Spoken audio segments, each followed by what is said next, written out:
Brilliant. So welcome, lads, to this episode of 115 Miles. Today we've got a very special guest in Mr. Pardon? I thought you were talking about me. No, you're not remotely special, and nor are you a guest. Actually, it's not a guest, it's a co-host for the episode today. Welcome, Ben Lindsay. Hello. How you doing? I'm going to let you introduce yourself rather than me do you a disservice. I reckon you could probably do a good job though. But all right, cool. My name is Ben Lindsay. I'm CEO and founder of a charity called Power to Fight. I'm an author. I'm a PhD candidate. I'm a parent. I'm a Chelsea supporter. What more is there to be said? South East London. Right. Yeah. Yeah. And the hardest... DJ as well. Oh yeah. Extraordinaire. A little bit of DJ. Yeah. Little bit. Oh, that's right, because I'm an MC, so maybe we'll finish. We'll finish. We had a good chat about a bit of music last time that we met. Yeah, and obviously the hardest out of all of the PhD and being an author and stuff is being a Chelsea fan. This season, definitely. Nightmare. But it's good to be humbled, right? After years of success, humility and stuff. It's good. Yeah, I think you'll stay up as well this year. Please. Yeah, look, I'm looking forward to this episode, and like we always say, with the way that we do this, you're going to be a co-host, so it's going to be the same episode as we always get, but we'll be exploring it alongside Ben today. So we're going to start properly with the check-in today, and I've given you pre-warning, Hass, that I'm going to come to you. So let me start with you, mate, for a bit of a check-in. Yeah, I feel fine, thanks. We were just talking about this earlier. I think I am going through a period of growth in my life, in a way, personal growth that is, in a way that I haven't done for a long time. And I think I'm really, I've talked a little bit about it on the podcast. I'm really exploring some stuff around my past, my childhood, that I think has informed who I am, but and how I show up in the world. But over the last few weeks, I felt like some of the growth that I've had in this first 6 months of the year stumbled a bit. I felt like I sort of lost a bit of momentum, and I was trying to figure out what that was. And how that was showing up was working late and scrolling on Instagram or scrolling on TikTok and just kind of trying to zone out. And I thought it was just like, I'm tired and I just want to kind of numb out and just watch something. But actually what I think I sort of discovered in the last few days is actually in doing that, rather than it just kind of giving me a dopamine hit, I realized what I'm doing is I'm sort of been avoiding stuff. It's just easy to like avoid stuff that you don't want to confront by just looking at, TikTok or watching something on Netflix. And so I was listening to a podcast, I was driving to my mum's, listening to a podcast, and it's like, I always talk about driving being that moment where I'm just by myself, I'm driving to my mum. So there's almost a little, I think, an emotional kind of connection that I'm making to my past anyway, and just that I'm going to see my mum. And it's in that moment where I feel like I'm most open to listening. And so, this weekend I really just started to understand that I've been sort of avoiding stuff, and I'm not very good at confronting that. Like, you both know me very well, that I'm always like focusing on solutions, and none more so than me. I don't go down to like the layers, the depth that I need to. And I think I've just really understood that about myself, and so I'm starting the journey. So, long way of saying I'm on a journey, but I'm enjoying the journey. Yeah. I think that numbing out as well. The reason I think it's so good in the car for a lot of people is because in today's world, it's one of the only times when you're forced to not numb out with your phone, right? Yeah. And so you're just in yourself, particularly if you're on your own. Normally, you get your phone out and you numb out. And that's one of the missing pieces in the way that I think people talk about this stuff is we always just go, people numb out on social media, devices, and then everybody goes, the devices are the problem. If you didn't have the device, everything would be all right. But it's actually looking at what am I trying to numb out from? You know what I mean? And the one thing I say is that my kids don't reach for their devices when I'm present and interacting with them. Yeah. So the problem isn't the device. The problem is nearly always me on my fucking device, or me doing something that's not being present with them. So they're finding another way. Do you know what I mean? And Yeah. we tend to focus because it's easier to focus and go, if they didn't have the iPad or if they didn't have the phone, you know, we wouldn't have all of this. And it's like, well, maybe they'd be doing something else. Do you know what I mean? Because the big problem is us on our devices. Yeah. And the thing that I heard on this podcast, and I forget who the guest was, but one of the things I think we as society really struggle with is sitting in silence and just not doing something. So even if you think you're walking on the street, not having something in your ears and listening to music, just walking, I find that really alien. Like I almost need some sort of stimulation, and that's what we're doing. We're just trying to constantly stimulate ourselves away from whatever that needs to be done or seen, or just being like with silence and just your own thoughts and not doing anything and no distraction. It's hard. We are so conditioned now to always be stimulated or have something to do that we can't rightly figure out how to just be doing nothing. Yeah, and I think we were forced a lot more back in, like, before handheld devices. There were lots of times during the day where you were forced to be in your head, yeah? Yeah. Do you know what I mean? Like, I don't know, waiting for a bus or like waiting for a train, on the toilet and stuff like that, yeah? That's all been replaced now by, you don't have to be in your head if you don't want to, innit? Yeah. Do you know what I mean? And we all have anxiety about being with a device and no battery on it. Yeah. Do you know what I mean? Like the thought of doing something like that. But it's also about training yourself, right? Because I've got a mate of mine who got ordained over the weekend, right?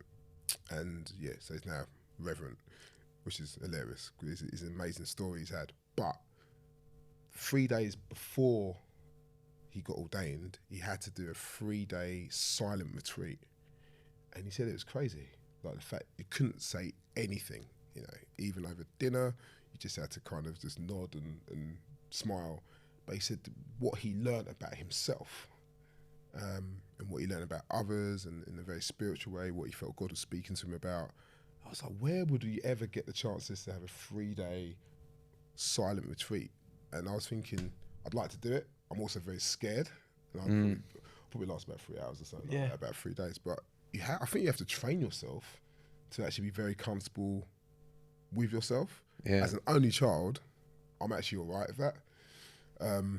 That's why I get so confused when I see my 3 children. I'm like, why are you arguing? What's going on? But actually, I think training yourself to be in that space what you're talking about is so important. I don't think it comes naturally. No. At all. No. Yeah. And you have to fabricate it in today's world, don't you? You have to force it if you want it to come. Good. Let's come to you then, Ben. How are you, mate? I'm not allowed to say I'm all right. I'm okay, right? I've got to get deeper. Yeah. Personally, yeah, I'm good because it's my daughter's birthday. Happy birthday. And yeah, it always makes me smile. She's one of the most liveliest creative people I know. I almost said I've made. That's weird. I know. I've only made 3 people. So I'm happy. She's happy. So that's good. And from like a charity perspective, we had an incredible fundraiser recently, which you were at. And Loved that's it. good fun. We had like Heartless Crew and Master Steps. It was just good. So that was like energy. And I suppose I am still working out how to be a CEO and be a founder of an organisation and have 17 members of staff that I am responsible for. Like, it's one thing when it was just me back in the day and it was just like me and one other, and it's like, well, if I mess up, it's on me. Now you've got kind of like 17 members of staff to deal with. So sometimes that pressure can be a lot, and I think I've probably felt that a little more this year, cost of living and all that type of stuff. So there's a personal thing there. I think from a community perspective, the last 24 hours has been mad. So on one level, there's always stuff which came out around Stephen Lawrence's murder and another suspect. With 6 suspects. Originally they said there were 5, but we always kind of knew there was a 6th person has been named. And that's massive. Like, there was this person who's been named, who the police always knew about, which vindicated a lot of people who always said that, particularly Stephen's mate, Dwayne Brooks and stuff. And there was a documentary on last night. And yeah, I think from a community perspective, just to give it a context, I grew up in the same area where Stephen was murdered, went to school just a mile away from where he he died. So every time Stephen's name comes up for a lot of us in that community who knew of Stephen really well, it was a lot. So that was crazy. And then yesterday, there was a young person who lost his life, which was about 5 minutes away from our office. And I happened to be first of all, I was running in the morning. I saw it all cordoned off.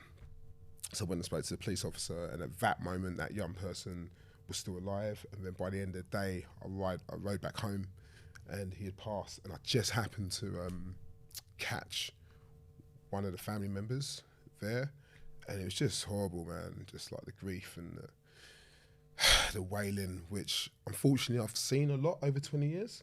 But when you never get kind of desensitized to this. Well, you don't get desensitized to this stuff. So it was quite full on. So if I'm honest, I walk into my house, and we speak about this, how you walk into your home after work. So it's kind of like, okay, this has been heavy, but I've got my family, and the first thing I walk through the door, my children are going to be like, yeah, oh, daddy, da da da da. And I can't be just like, leave me alone. I just need so I'm preparing myself to walk in to my house, even though I've been around death. Like literally, I'm seeing like the forensics teams and all this type of stuff. So, but it's a reminder of the work I do. So, in answer to your question, I am good, but I'm just aware of the madnesses, the evil, the death, the murder, the madness which just impacts our communities, and that never leaves me, really. Let me ask you a question. So you said be real, so I'm like... This is good, man. It's so good. You know, for most people, Ben, I'm going to make a generalization, but most people, they might have a hard day at work. And that can be a real degree. Some people have very difficult lives. But what you do and what the charity does is immersed in such heavy work, emotionally heavy. You have to hold space for families who are affected by violence. You have to work hard to shift policy at a macro level, and that's like wading through mud, right? And you're often the kind of the epicenter of a lot of emotional grief and turmoil and challenge. How do you kind of do that? How do you kind of hold all of that and then go home and be a dad and be a husband and most people just have to kind of go, oh, I had a tough day with my boss or whatever, and like you've got all this other incredible heaviness. I mean, it's a really good question, and I think we mentioned earlier on about how you train yourself.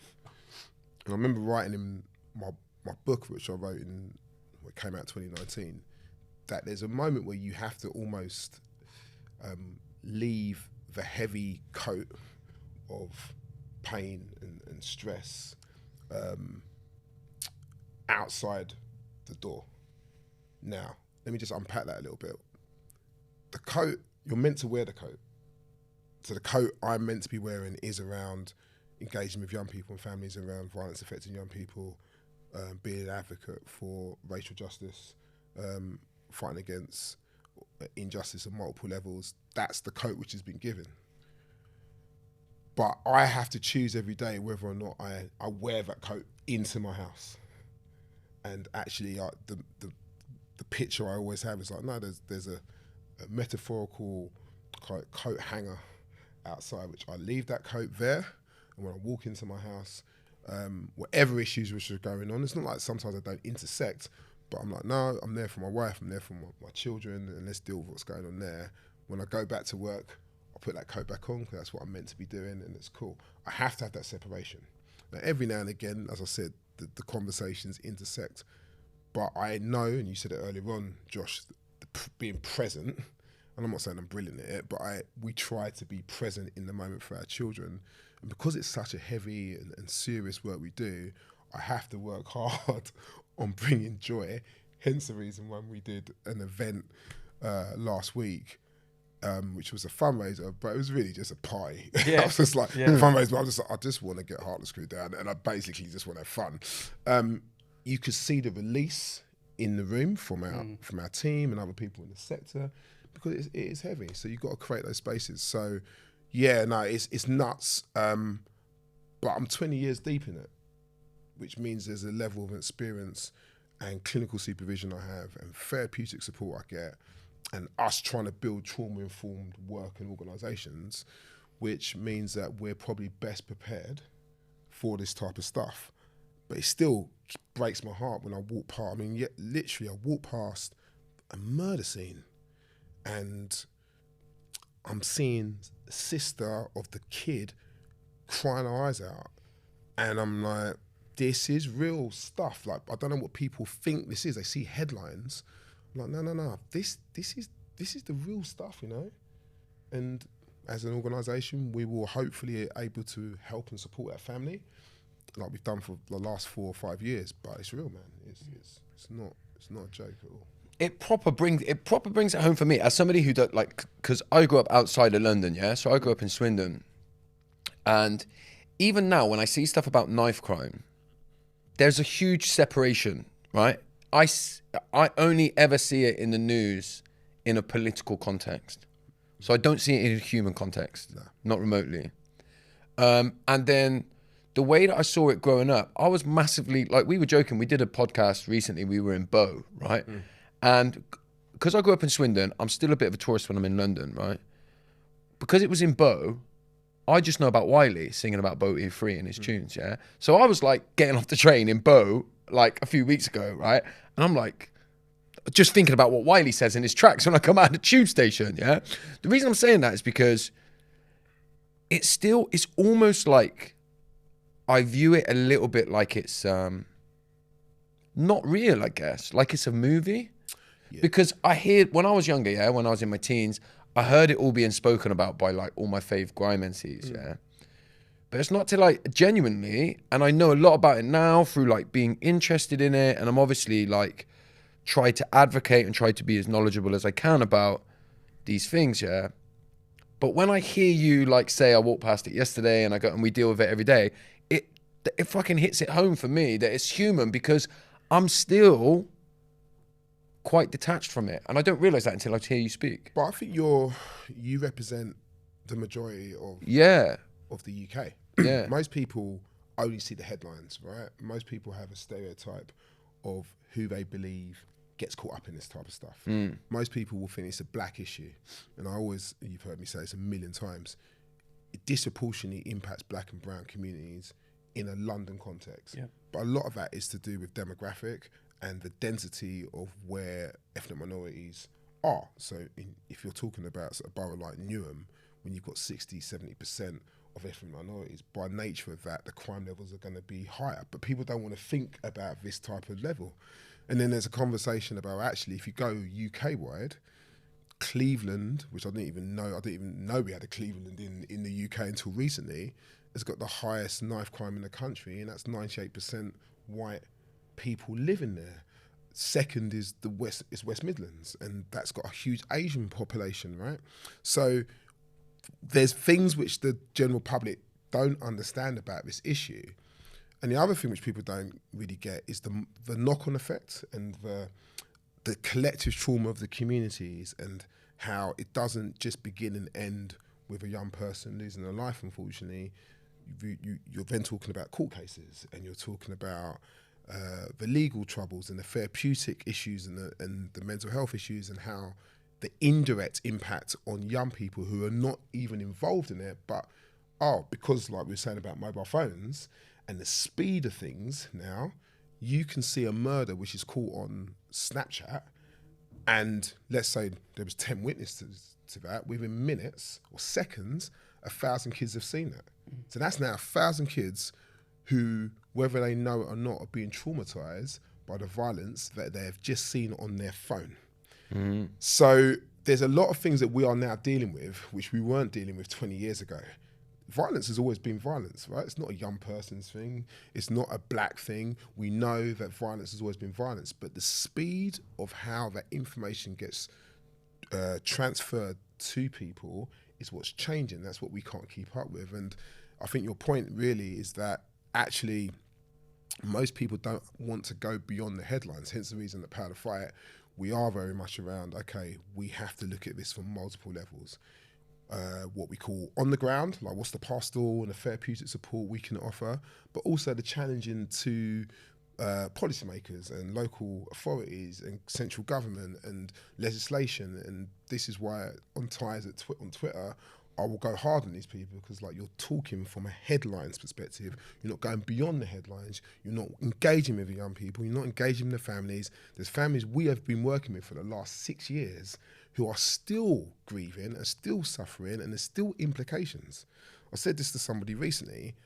I can pinpoint a murder which happened in Lewisham Borough in 2005, which would have influenced a murder which happened recently in Lewisham.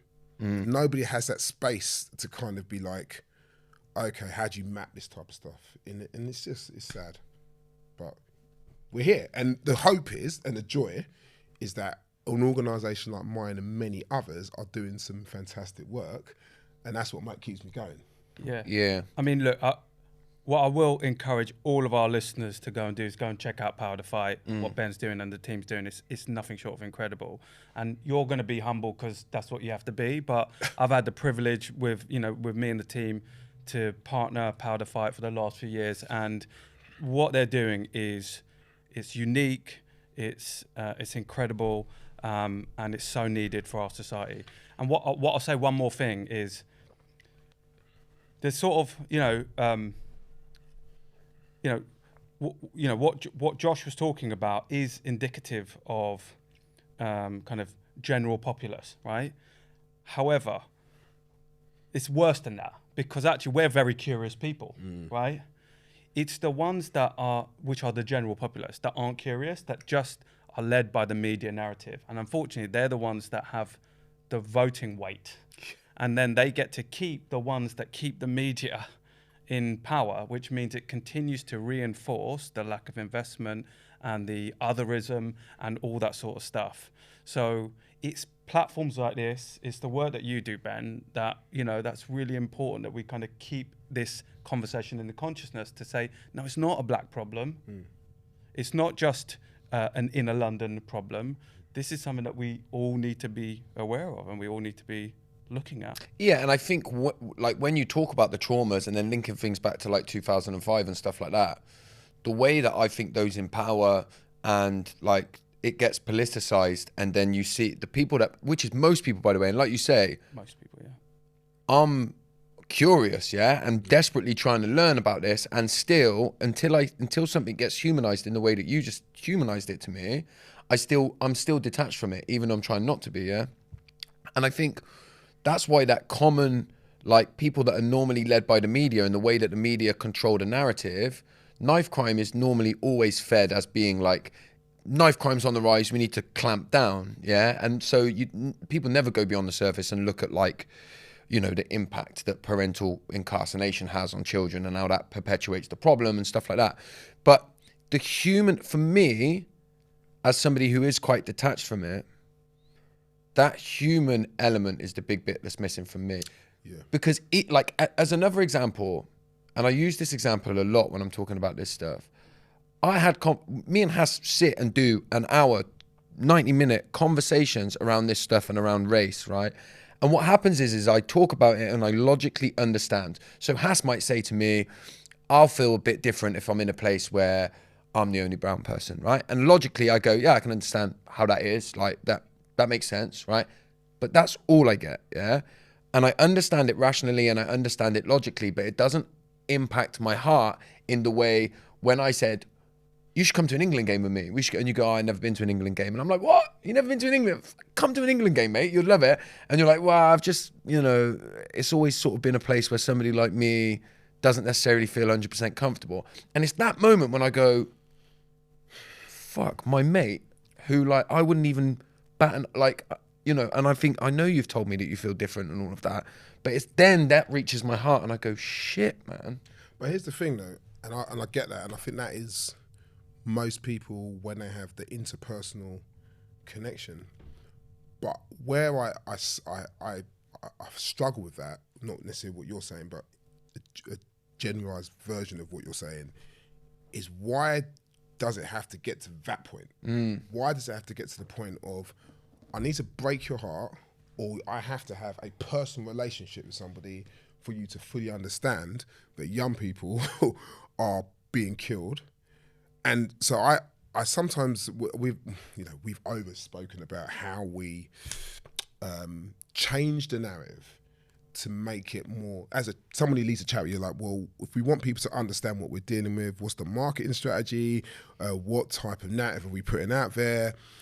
And I've overthought this, but I always come back to this point. It's like, so hold on, young people losing their lives before their time, that's not enough alone before I tell you anything, before I give you their history, before I give them their context, before I give you their school record, before I let you know what their family status is like, before I give you anything, the bare fact that a young person again and again are losing their life to knife crime isn't enough for you to think, I need to do something, I need to help move the dial. I think there's something very problematic. And I'll tell you what it comes down to, it's because the faces, like, people just don't care.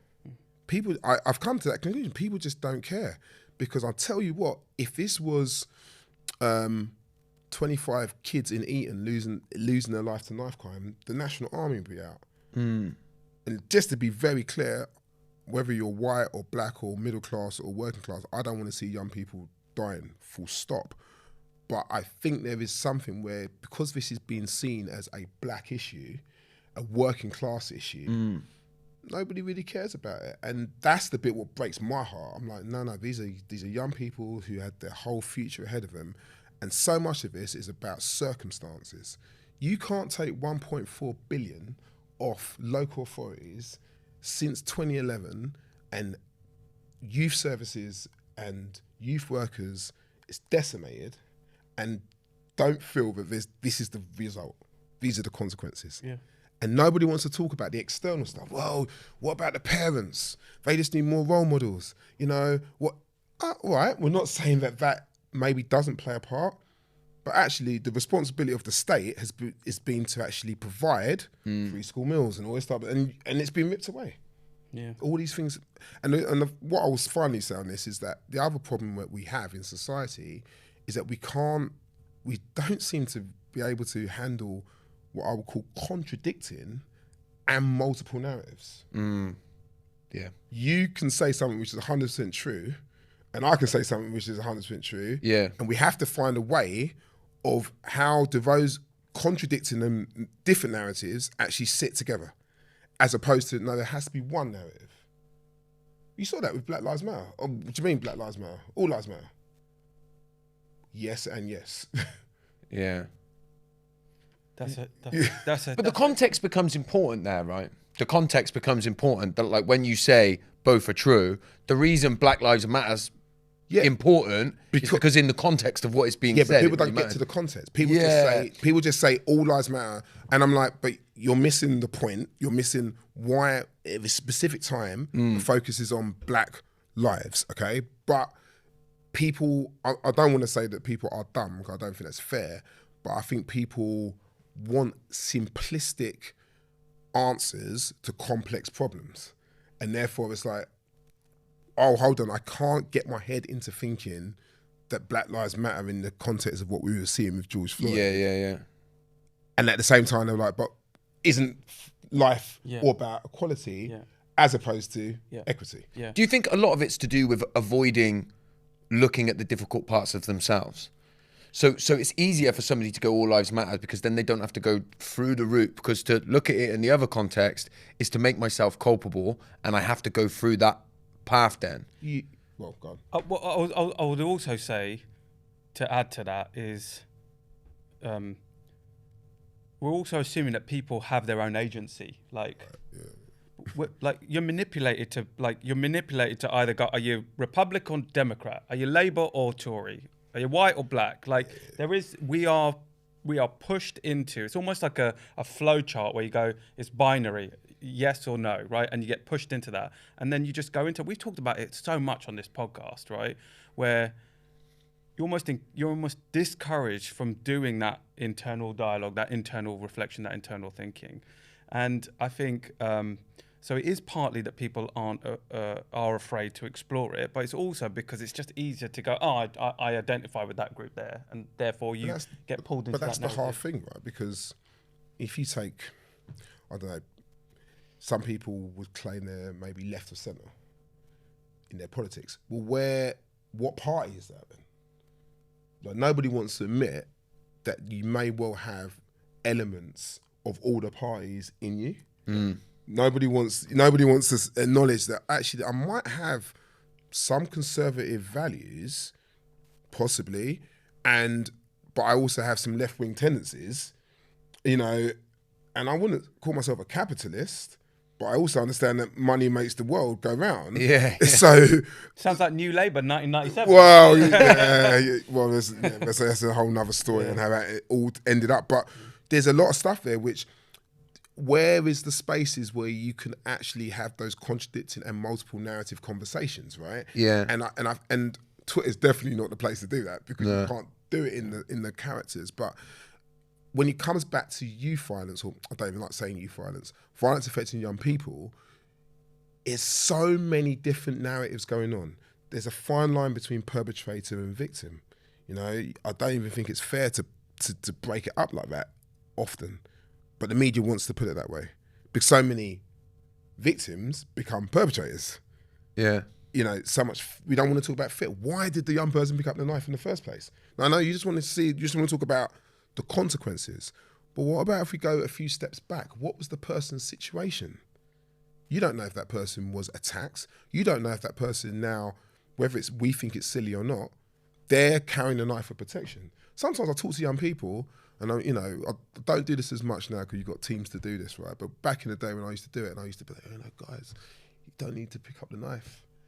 And be like, well, and they'll be like, big man, it's all right for you to say that. It's okay for you to say that, because you can get in your car and go from A to Z.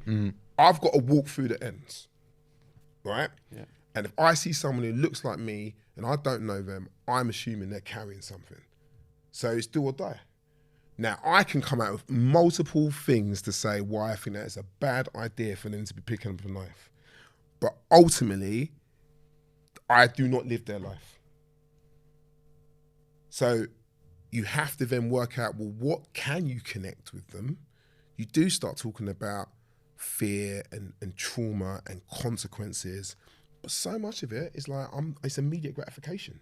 I'm not thinking about 5 years, 10 years down the line. I'm thinking about the next week before something could go down. It's so similar to the way in which I talk about addiction, by the way, which is like, okay. when I talk about somebody that may start using heroin at the age of like 13 or 14, I always say, if you were to hear and experience their story in its entirety, picking up heroin made perfect sense when they did it, yeah? Or any drug. So I understand, like, I fully understand the context of that. I do want to come back to something, because when you said earlier, and I agree with you, that it's almost like most people just don't care. Why is it not enough when we say a young life has been lost, right? And you say it's like people don't care. And the reality is, we're not doing enough about it, so there isn't enough care about it, right? What do you, explicitly, if you can, what do you think that is? Why do you think that is? I think a lot of it is to do with racism. Yeah. So I'll give you an example. Because it can't be about, some people use the excuse, well, I'm not near it. I don't understand it. But that wasn't the case when we talk about Ukraine. So I am definitely all for the level of support which was given to Ukraine in that context, but it's nowhere near me. And yet the world rightfully gave the support which was needed, okay? But there's stuff which is going on closer to home, or even if we keep the Ukraine conversation going, there's other war affected countries who still do not get the level of support. Just so happens they look brown and black. Yeah, I mean, we even start wars with those people. Right.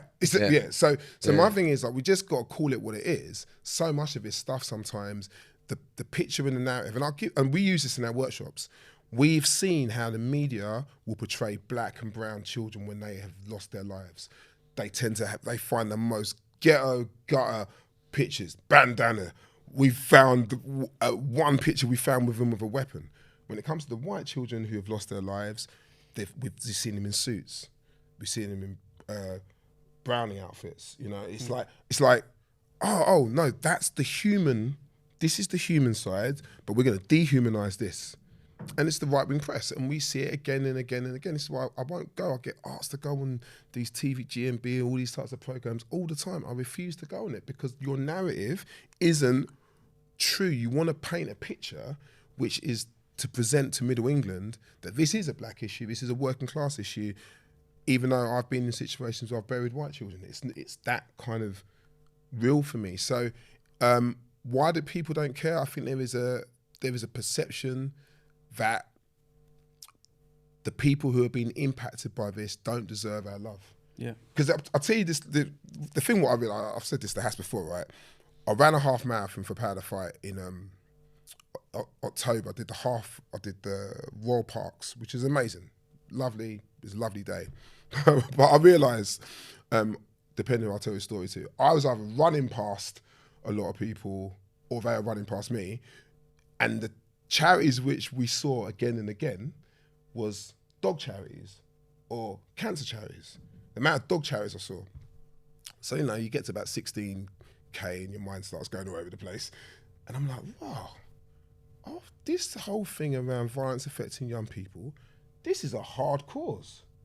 Because you look at a little doggy, you know, oh, it's cute. You give money. And no one ever thinks of a cancer victim as, oh, it's your fault. Rarely. Particularly when it comes to children, right? No one's that's your fault. When it comes to violence affecting young people and you see a headline of a kid's being stabbed, I guarantee the majority of people will be like, well, what did he or she do? Yeah. What are they connected to? What are they connected to? Yeah. Your automatic empathy is not what most people go to straight away. And then you have to, going back to your point, well, why is that then? They're children. They're victims. Why can't we just be like, well, that was unfortunate?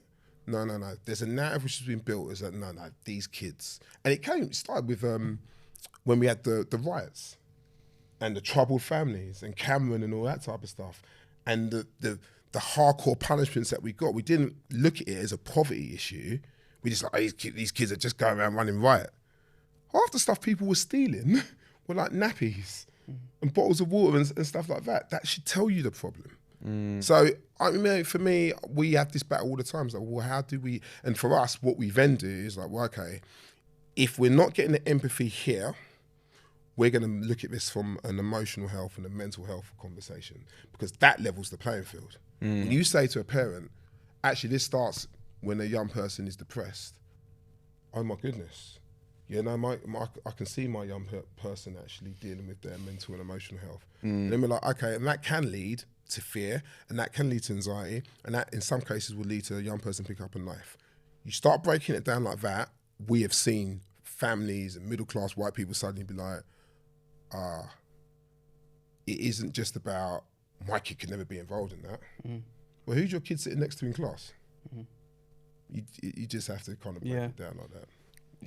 Yeah, it's something, you know, it's something that pops into my head is around relatability, and that's one of the key issues around it. It made me think, when you were talking, it made me think about a few years back, I got into a fight on Facebook. It's one of the reasons I came off of Facebook, right? But basically, in 1 week, there was a really significant earthquake in Pakistan where, like, so many lives were lost, families, and you know this was a natural disaster. And I would say it was a fairly mooted kind of thing on Facebook. At the time, there was a lot of grand gestures whenever something sort of big would happen, and I was curious because I'm an observer, so I was like, oh, I didn't see a lot. The next week, there was a fire at Notre Dame Cathedral. And the outpouring of grief that came for that was incredible. And so I got obviously fucking pissed off and started calling people out. And the amount of defense that came back, like clearly people were feeling affronted because I'd triggered something. I'd pointed a mirror at them. And so I got into a few debates. I wasn't really pointing at specific people that were on my feed. I was just pointing at the fact that we can find more grief for a burning building than for people losing their lives. And it was, what I summed up from that was it was about relatability. They could relate to it because they used to go to France and they would, you know, go on holiday, and the people around them that, you know, looked like them. And so it felt like something that they could relate to. Whereas at Pakistan, and an earthquake was not something that they could relate to. I think you're being too kind. So I think you're right. Oh, by the way, I'm not saying that isn't. I'm saying that is intrinsically connected to race. I'm not. Well, yeah, that's my point. Yeah. It's kind of like the real life conversations we have to appreciate is that I believe there are some things in this world which are always going to get more support because the narrative fits what we are seeing, particularly with white middle class people. And Ukraine was that thing. I've heard big people with big authority. Well, Ben, you know, it's closer to home, right? And you know, they're like us, big politicians, you know. And I'm like, right. So Saddam, what's the deal? And therefore we just have to acknowledge you don't care. And while it's painful to hear, it's better that I know that, because then I know how to operate. It's like, I'm not gonna try. Once upon a time I was like, I'm gonna change the world. When I wrote my book, I was like, I'm gonna change the world, I'm gonna change everyone's hearts, right? And then I'm like, I've poured myself and my experiences and around race in this. And yeah, some people are getting it. But the sea change I stupidly expected didn't come. Why? Because ultimately people are creatures of habit. It's difficult. It's like when I always say to my team, and I talk about like my parents and stuff. I've got to a point where my parents are now 75. And they're not going to change. I just have to accept at this point, they're 75 years old. The annoying things that you do as parents, you're not going to change. Stuck with it. I'm stuck with it. And that's, again, it's better that I know what I'm dealing with as their son, right? And I think I've just got to the point now, it's like, I know where this is. It doesn't mean that people can't change. It doesn't mean that I've not seen people change. But I start with a position of, you know, your heart might not change, so we've just got to try something else, okay? And maybe that's just... And you, I don't know. You're up against the task, right? Because as I sit here, and obviously I'm a white man listening to what's being said, even when you brought up the example that you did, yeah? Something happened in Pakistan or something you said. Yeah. I noticed the first voice in my head, despite even what you've said, and you've called it out 2 or 3 times before he said it, the first voice in my head goes, yeah, that is far away. Yeah? And it's only because I'm actively challenging myself, and it's very uncomfortable to do it, yeah, that I go, oh, it's not that, it's the race thing. Otherwise, it's much more comfortable and easy. And I guess when you talk about privilege, this is what you're talking about, for me to go, normally, in any other scenario, yeah, but that's because it's fucking miles away. And then I would get a queue of people that look like me who agree and go, yeah, it's because it's miles away. Yeah. Do you understand how comfortable that is? For, like, so, and so I'm calling myself out here, really, to say I recognize how easy it is to go there, and how easy it is, if I wanted to, in my mind, to make you wrong when you're saying, because I even talked earlier, I said about distance. I grew up a bit out of London, so I'm not connected to it, yeah? And then when you start talking, I'm like, fuck, that's what I did. So then, naturally, the protective voice in my head wants to go, no, it is that. Let him say what he's saying, but fucking that's not you. But then when you're talking, I'm like, no, it is race. Because I recognize, if you held 2 pictures up to me, I would adultify the black child quicker than I would the white one. Yeah? That's my I have to retrain my mind to go, no, they're both the same. If you took 2 10-year-olds, yeah, I'd have to retrain my mind to do that. Now, have I been taught that? This is a genuine question. Yeah. Have I been taught that within the societies and the structure? I must have been taught that because You weren't born with it. I weren't born with it. So somewhere along the line, I'm indoctrinated into seeing, and I saw it when I was a kid. I used to play with a lad. I won't say his name. When we used to play football, I used to play with a lad. He was the only black lad in our team, and he was fucking good.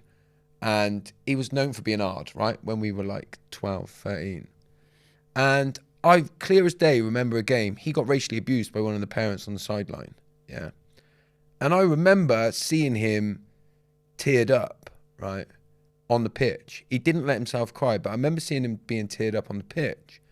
And even at that age, perhaps, I was a bit surprised that he would get teared up. Because in my mind, even though he was the same age as us, when I guess even when I'm saying it, he was known as being hard as fuck. I saw him as being much older and more like an adult than me. Yeah, man, that's massive. I mean, what we're touching on adultification, definitely when you see black children, it's a massive thing. We saw that with the Child Q situation. And that whole process of how, yeah, she was strip searched and at 15 years old, which is outrageous. I think what I want to come back to though, it is a race thing, but it's also a class thing as well. And because if you notice, we never talk about black middle class or black working class. It's just black.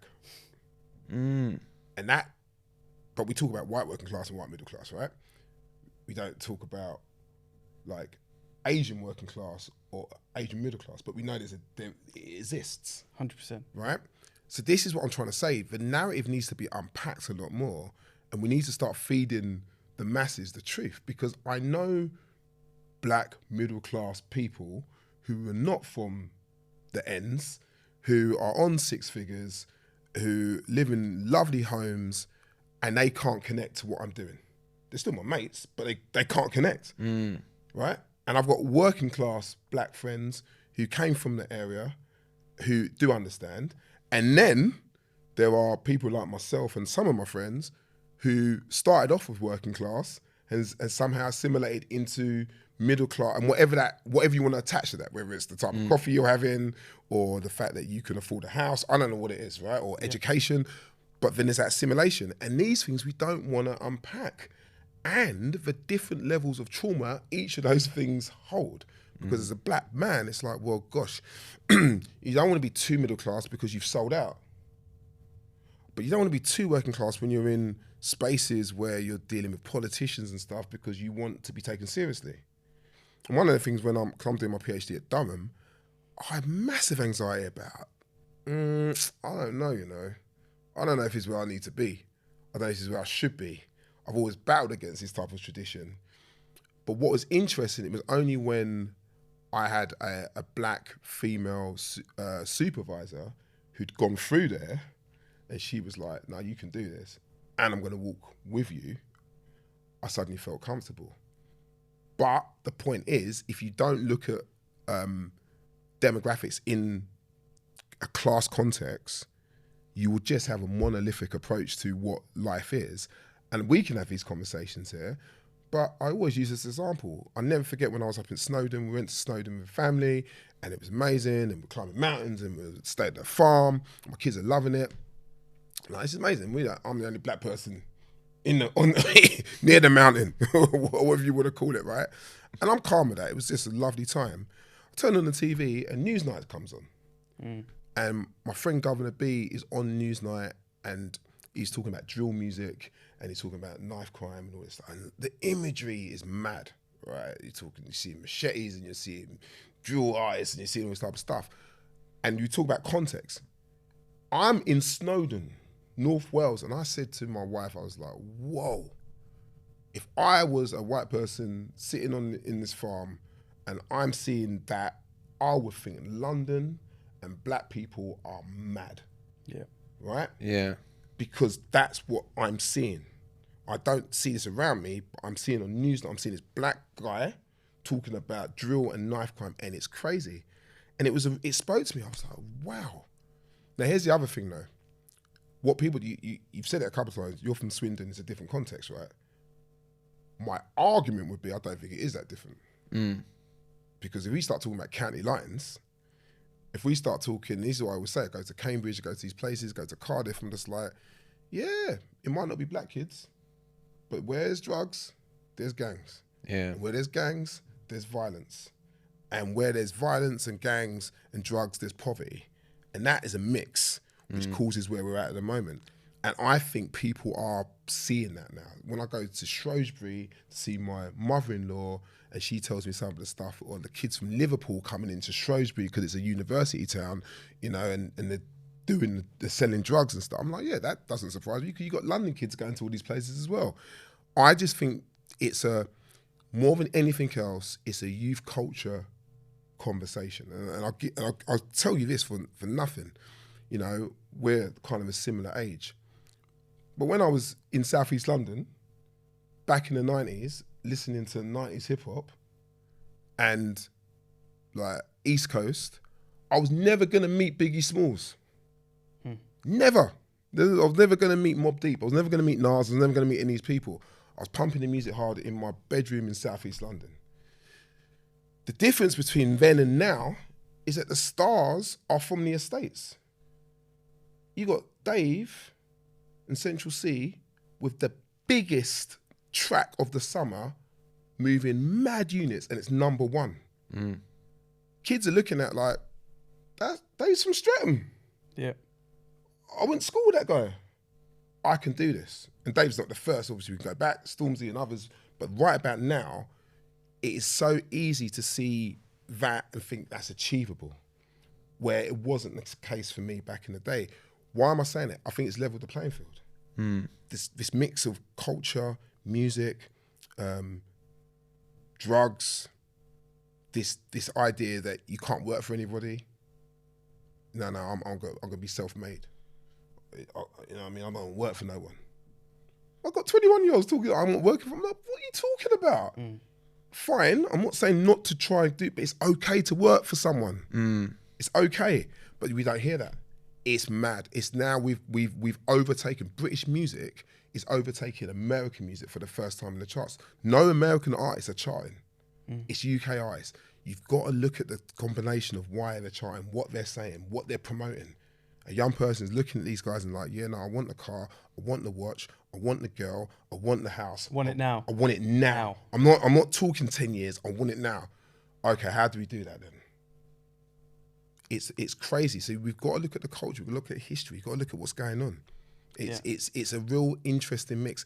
And then the other thing is technology, how fast it moves.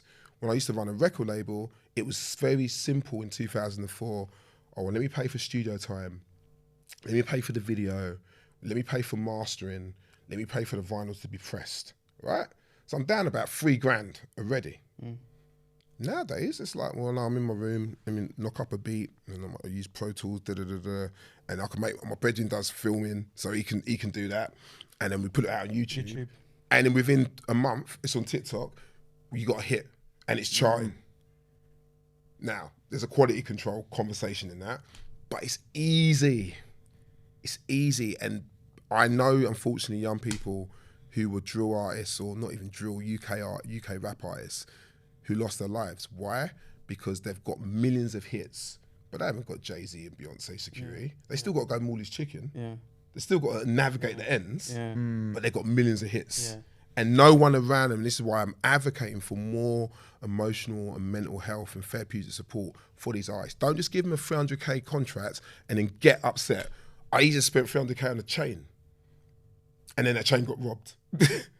Well, you gave him 300K and you've not given him anything else. Well, and actually this, we've been talking about the similarity with kind of the football academy philosophy. For every one player, for every one Trent or, you know, Alexander-Arnold, or for every one, I don't know, Mason Mount, there's going to be hundreds, if not thousands, who don't make it. Thousands, right? And what happens to them, right? They're living in the possibility. They're spending the money even before they've earned it, right?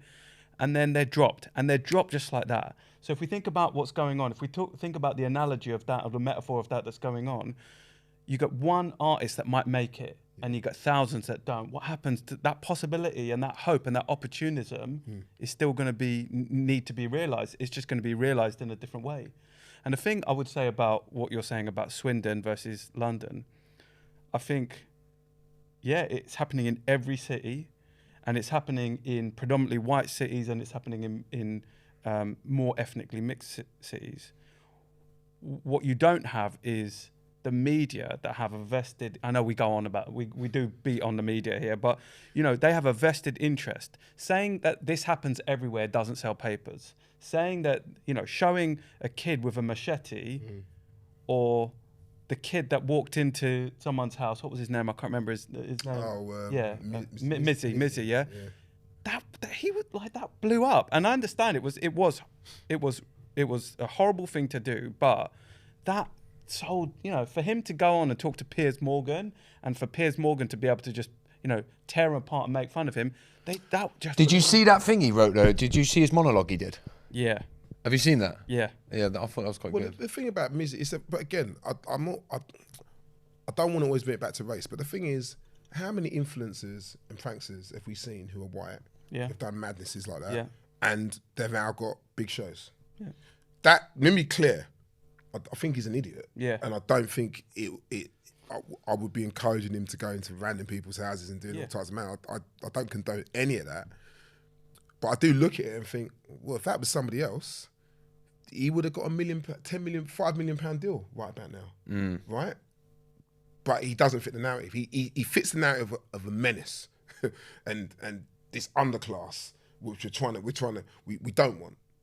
And I'm like, okay, but I guarantee if it was a blonde-haired guy, I've seen them. I've seen these people on YouTube, and I'm like, you're not doing that much difference to Mizzy. And you're being well respected. So I don't want to be like, everything's about race. I don't think it is all about race, but there are certain things which we're dealing with when you see that narrative shift. And you see it show up, yeah. And I think it's probably even more sinister than what you're saying about it doesn't sell papers or whatever you said. It doesn't but when you make it about everywhere, that doesn't sell as many stories. I think it's more sinister than that. I think if you make it about everywhere like it fucking is, you are then pointing the finger at one person, whoever's in charge of fucking all of them, which is the government. Do something about it because something you're doing is wrong. When you hone in and make it about one race or you make it about one area, then everyone can point and they can blame the race or they can blame the area. Yeah, and then the government are not culpable. When, like exactly what you've just said, the government are fucking particularly the last 13 years, have completely ripped away everything to do with children's services. Yeah. And that's that's a big driver of the issue that we're seeing here. And if you go, this is about fucking, like all of the things you talked about at the beginning, this is about trauma. This is about not supporting children adequately, no matter what race they are or where they live, right? This is about all of that stuff. Yeah. If you go with the truth, which is this is fucking happening everywhere, and there's a lot of kids, like you gave the example where most of them are white in another area, it's fucking happening everywhere and it's a blanket. As soon as you do that, people might start going, well, you're fucking in charge of everyone. You need to do something about it. And what happens is we end up fighting one another and not fighting one another. What happens is the middle class people end up then all pointing the finger and going, you need to fucking sort yourselves out. Yeah, because it's your problem. It's an issue within your communities. But I think you're right.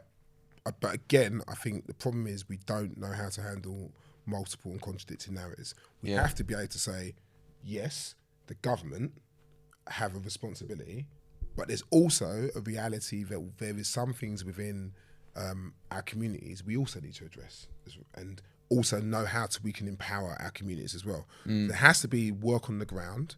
There has to be a way that you can get the experiences of the communities being most impacted by this into a space where that can actually influence policy. Yeah. And the problem is you don't necessarily have the translators or the people in the middle who can say, you know, walk with me. I've taken parents who've lost young people to Parliament before. I've moved them into spaces where they've had conversations with Sadiq Khan and all this type of stuff. And that influences people. Because I think where your point about heart change, it is fascinating when you do that and you actually have families talking to these politicians when there's no press around, There's no shouting over people, and they're just hearing the real story. You do see a heart change, actually. And I've seen politicians then go into Parliament the next day and say, I met with Power the Fight and the family, and actually we really do need to do some work in this particular area. Those one-to-one conversations. But if you don't have the person in the middle, or like us, who can bring and coach the family as well, so don't be worried, don't be scared, they're working for us, you're paying their salary, kind of thing. It's really intricate in how we do it. And sorry, just to say one more thing. You know, what you're pointing to is where all these kind of forces are working together, right? So it's the bait and switch, right? In keeping people focused on a very small I guess I won't say it's a small issue, but it's trying to point it as an issue to take people's attention away. It stops them. So it's kind of reinforcing what you say. It stops them going, oh, actually, we've lost our youth clubs. Our kids have nowhere to go. I've got no money. Like my pound doesn't go as far as it used to. Life's much harder. I can't pay my bills. Like all of the utility companies are making all the money at the same time. You don't think about that stuff because you're watching the news every day and go, oh, look it up. You know, in Wales, they're going, look it up. Black on black crime over there in London. Or we're lucky, we're fine here. Our government's good. Yeah. So you're like, I'm just kind of saying, yeah, I'm sort of hearing you both. And but I think that's done very purposely from the top. Yeah. Do you know what I mean? That's not accidental. That's driven very, very purposely. Of course. By the media, the right-wing media and stuff like that. But it's echo chambers, right? Yeah. I'll tell you when I realised it was Brexit.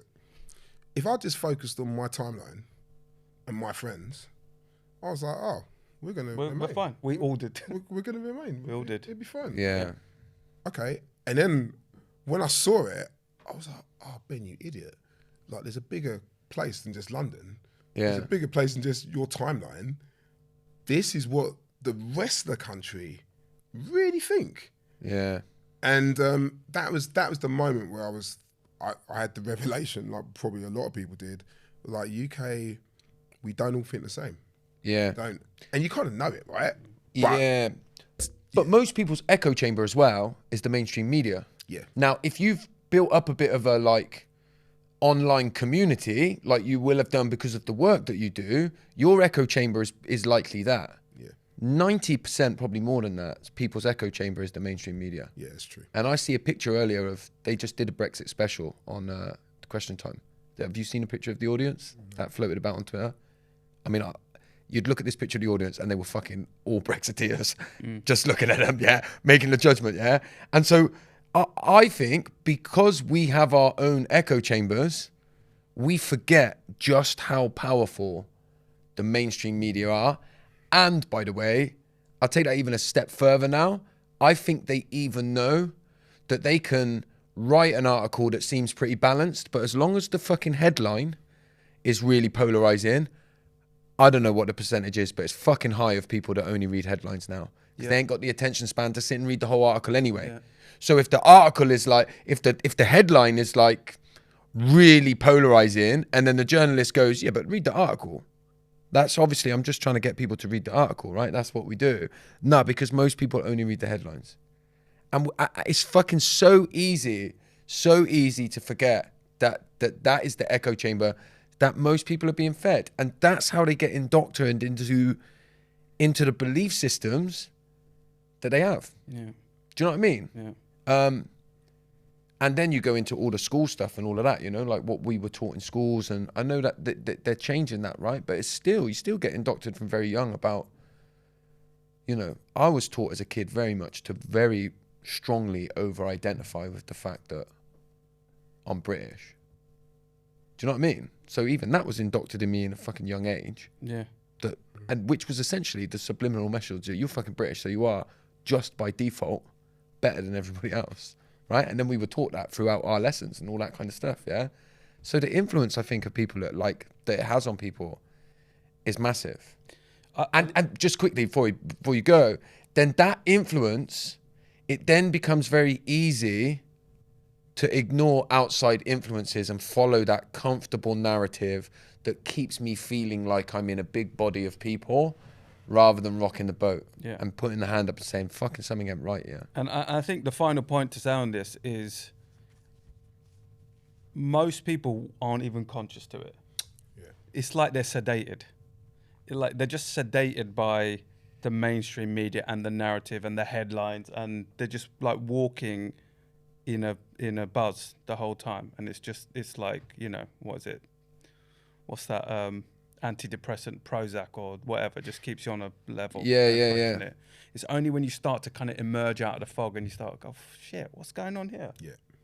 But most people are just in that. And I think that's most people, innit? Yeah, most people. Most people, if I look at who I knocked about with until my life sort of changed when I got sober, most of them would have been in that category that you're just talking about. Completely a bit, like this would feel like a completely alternative conversation to them. Yeah. Do you know what I mean? Like a bit, they would almost see us as fucking conspiracy theorists talking about this. Do you know what I mean?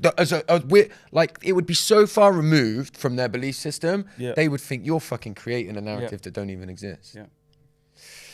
Mate, I may as well have not bought that iPad because we didn't follow. Well, it just means we'll have to get Ben on again, innit? You know, we'll have to come back and do a part 2. Look, I've really enjoyed it, and look, I think what we like to try and do is create uncomfortable conversations, and I think we probably did that today for some people that might have been listening. Any closing thoughts, Ben? First. Well, first of all, thank you for having me, and I respect both of you. Getting to know you, Josh, and obviously I've known you for a while. I think it's really important to have these spaces.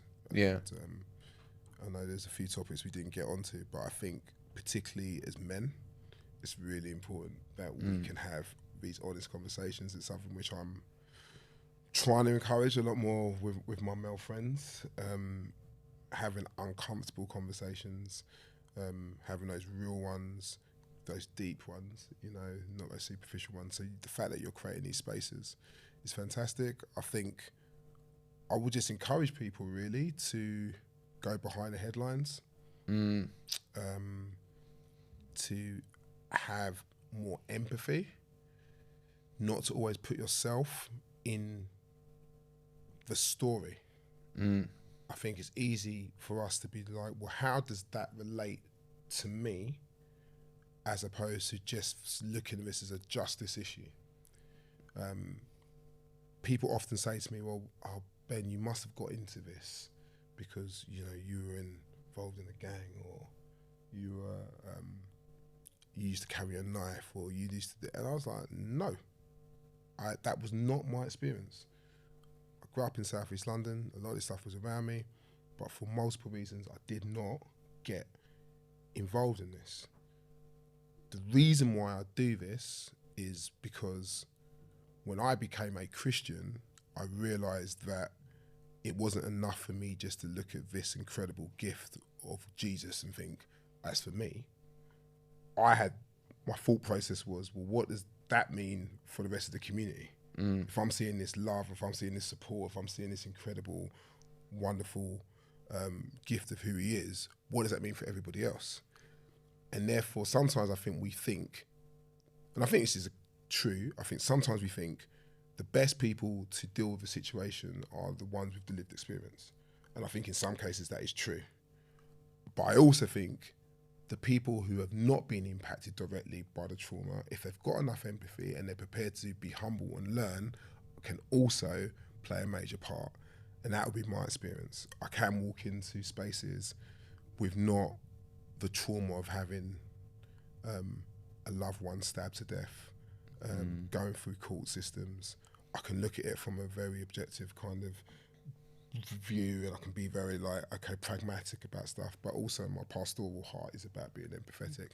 And my encouragement to people is, don't discount yourself from getting involved in these justice issues just because you've not had a direct engagement with them. Anything to add, Hass, before we close this down? I think we should leave it on those incredible right. words. Really enjoyed this, and we'll see you all again very soon.